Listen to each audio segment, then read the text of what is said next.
Hey guys, today I wanted to talk to you about something that you might have heard about. So it's called a blanket appraisal. So if you or someone you know is having a hard time getting approved for a mortgage in order to close on a pre-construction property, this blanket appraisal might have been offered to you as a quick fix to help seal the deal.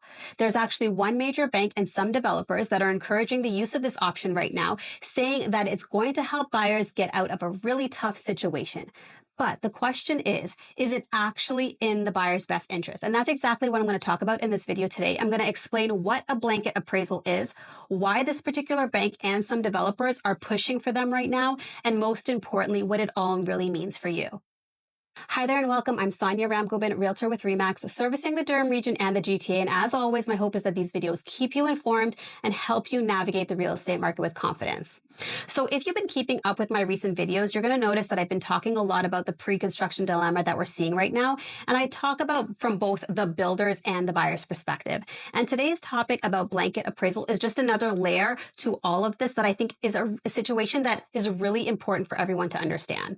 So in this video over here, I talk about how dozens of buyers are being sued by developers for not being able to close on their pre-construction unit.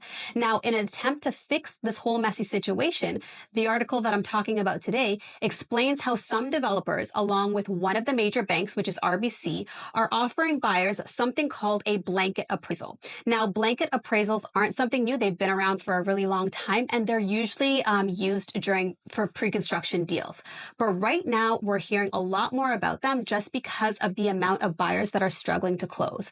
So from the builders and the lenders' perspective, they need buyers to close so that the projects don't fall apart and that so money is not lost, right? So offering a blanket appraisal is really a way for developers and lenders to protect their investment by making it easier for buyers to close even when a property isn't worth what it used to be.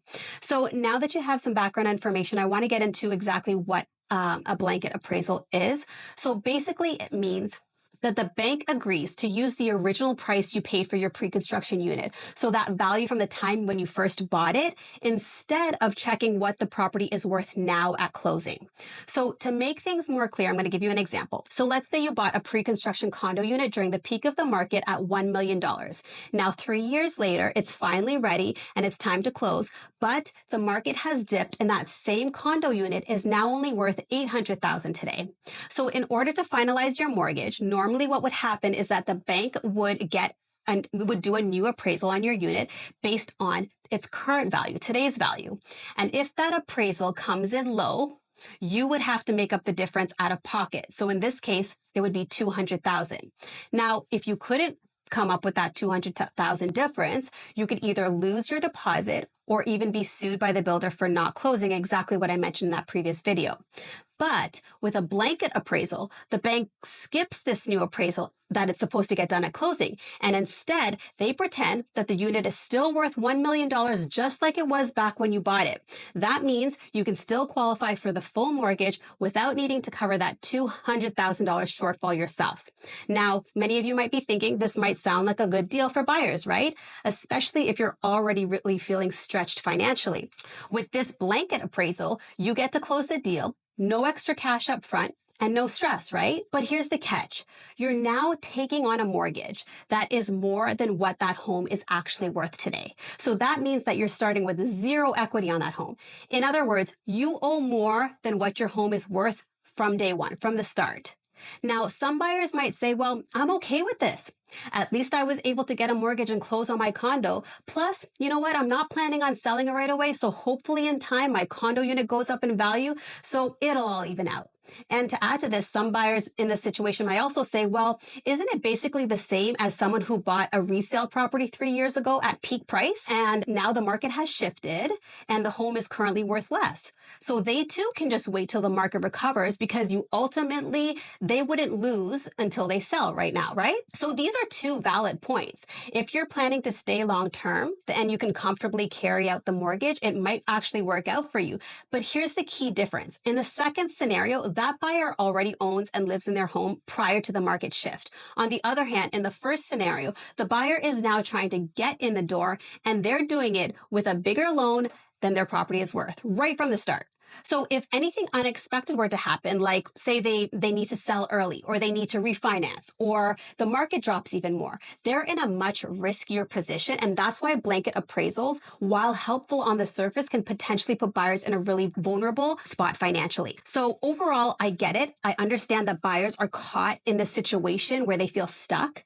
The options that they have are really not easy because they can either come up with tens of thousands of dollars to close the gap, or they walk away, lose money, and get dragged into legal drama, or they have the option to choose this blanket appraisal. So I'm not going to sit here and say that there's one option that's better than the other because it all depends on your financial situation. But what I do recommend, though, is that you really understand your options and what it means for you, not only now, but for your future. So if it were me, these are the things that I would do. Number one, I would get educated. I wouldn't just rely on what the developer or the bank tells you.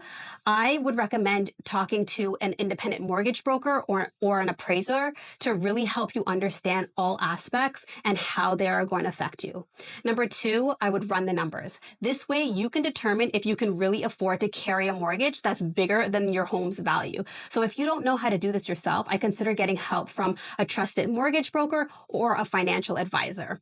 And number three, as I mentioned before, I really do think that you really need to understand your options. Sometimes taking a hit up front is better than being tied to something financially draining long term.